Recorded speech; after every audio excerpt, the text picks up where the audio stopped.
വർഗീയ ശക്തികളുടെ വോട്ട് തേടുന്ന താര്. നിലമ്പൂരിൽ പുതിയ രാഷ്ട്രീയ പോര്. Jamaat-e Islami UDF ധാരണയ്ക്കെതിരെ CPM. സഖ്യം പോലെ ഒരു സഖ്യം രൂപപ്പെടുകയാണ്. ഒരു തരത്തിലല്ലെങ്കിൽ മറ്റൊരു തരത്തിൽ അവർ യോജിച്ച് മുന്നോട്ട് പോയിക്കൊണ്ടിരിക്കുകയാണ് എന്ന് ഞാൻ ഈ തെരഞ്ഞെടുപ്പിൻ്റെ ആദ്യഘട്ടത്തിൽ പറഞ്ഞിരുന്നത് ശരിയാണ് എന്ന് കൂടുതൽ ബോധ്യപ്പെടുകയാണ്. ചേരേണ്ടവർ തമ്മിൽ തന്നെയാണ് ചേരുകയെന്ന് M സ്വരാജ്.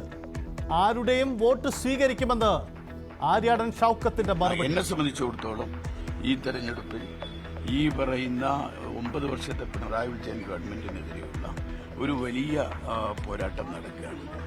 അപ്പോൾ അതിൽ പരമാവധി ആളുകളെ പിന്തുണ സ്വീകരിക്കുക.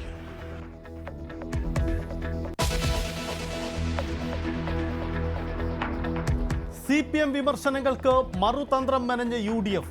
LDF PDP ബന്ധം ആയുധമാക്കാൻ നീക്കം. PDP വർഗീയ പാർട്ടിയല്ലെന്ന് MV ഗോവിന്ദന്റെ ന്യായീകരണം. എന്തിനാണ് പറയേണ്ട കാര്യം? PDPയും ജമാഅത്ത് ഇസ്ലാം ഒരുപോലെയാ? അല്ല, സ്വീകരിക്കൊണ്ടോ ഇല്ലെന്നുള്ളതല്ല പ്രശ്നം. ഞാൻ പറഞ്ഞു വന്നത് PDPയും അതുപോലെ തന്നെ ജമാഅത്ത് ഇസ്ലാം ഒരുപോലെയാണോ? എന്താ സംശയം കാര്യത്തിന്? ജമാഅത്ത് ഇസ്ലാം ലോകത്തെമ്പാടുമുള്ള ഒരു വർഗീയ ശക്തിയാണ്. ലോകത്തെ ആ നിലപാടൊന്നുമല്ലല്ലോ PDP എടുത്തുകൊണ്ടിരിക്കുന്ന നിലപാട്. PDP പീഡിപ്പിക്കപ്പെട്ട ഏറ്റവും പ്രധാനപ്പെട്ട ഒരു വിഭാഗമല്ലേ കേരളത്തെ സംബന്ധിച്ചിടത്തോളം.